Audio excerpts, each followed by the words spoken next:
Сәлем достар, арнамызға қош келдіңіздер. Бүгін біз сіздерге шайдың пайдасы мен зияны жөнінде айтатын боламыз. Шай демдегенде ерекше бап қажет. Аққұманды қайнаған сумен 2-3 қайтара шайып, оған шай салып, үстіне қайнап тұрған суды әуелі аққұманнан 2/1 мөлшерінде құяды да сәл-пәл қоя тұрады. Сосын отқа қойып бұқтырып алғаннан кейін аққұманды бүркеп сүлгімен немесе арнайы жұмсақ шүберекпен 5-7 минут тұндырады да толтыра қайнаған су құяды. Егер шай түбіне толық тұнса, онда әзір болғаны деп біліңіз.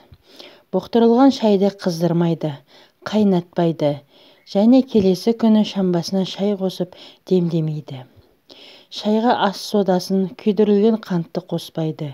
Егер шайға жаңадан қайнатылған судың орнына тұрыңқырап қалған жылы суды құйса да дәмі кетеді. Шайды фарфор немесе фаянс шайнекпен демдейді. Шайды металл шайнекпен шығарса, ол құсып кетіп, хош иісімен дәмін жоғалтады. Ыстық шай ағзаға зиян. Шайды ыстықтай ішуге болмайды. Өйткені ыстық шай кеңірдекке, ас жолы мен асқазанға кері әсер етуі мүмкін. Ұзақ уақыт ыстық шай ішу ішкі органдарды ауруға ұшыратады. Температурасы 62 градустан жоғары шай асқазанды бұзады. Шайдың температурасы 56 градустан аспауға тиіс. Шай дайындау үшін суды ұзақ қайнатқан дұрыс. Болмаса шайдың феколы, эфирлі компоненттері қышқылданады. Шай тұнықтығынан дәмнің сапасы мен хош иісінен айырылады. Шайды бірнеше рет қайнатып ішуге мүлде болмайды. Әдетте 3-4 рет қайнатқаннан кейін шай жапырақтарында пайдалы заттардың 50%, екінші қайнатқанда 30% қалады. Осылайша оның құрамындағы пайдалы элементтер біртіндеп азайып, бірнеше рет қайнатқанда ондағы зиянды заттар көбейе түседі.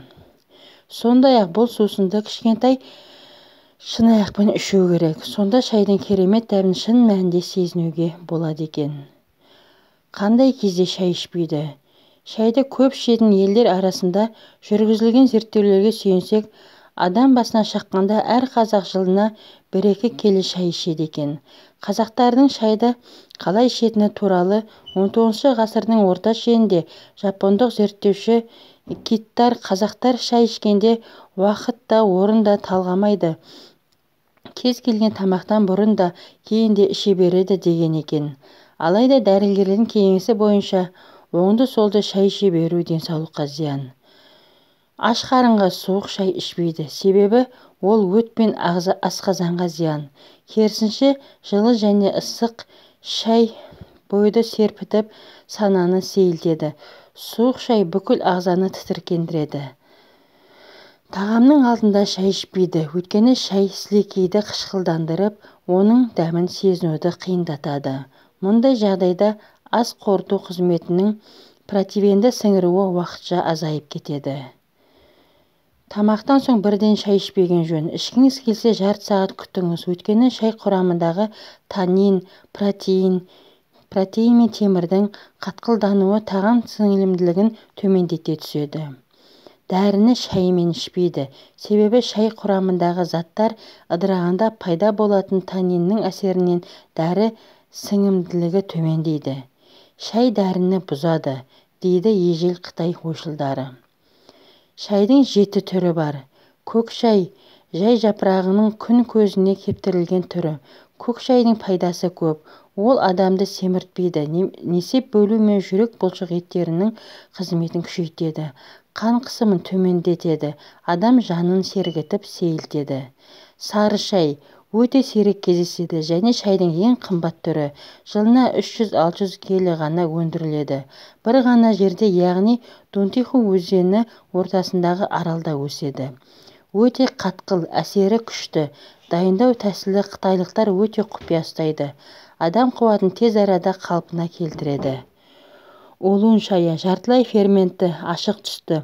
Бас пен ми жұмысына күш түскенде өте жақсы жәрдемдеседі. Қызыл шай, бізде қара шай, күшті ферменттелген шай. Бұл да көк шайға жатпайды. Бірақ жиналғаннан кейін өте жоғарғы температурада кептірілген. Қарабуар тым сирек кездесетін сорт.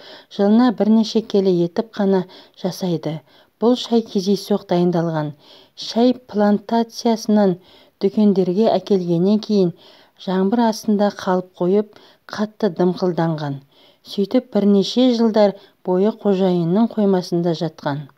Кейін шайдың бір қорабын алып, дәмін көргенде қожайын шалқасынан түсе жаздапты.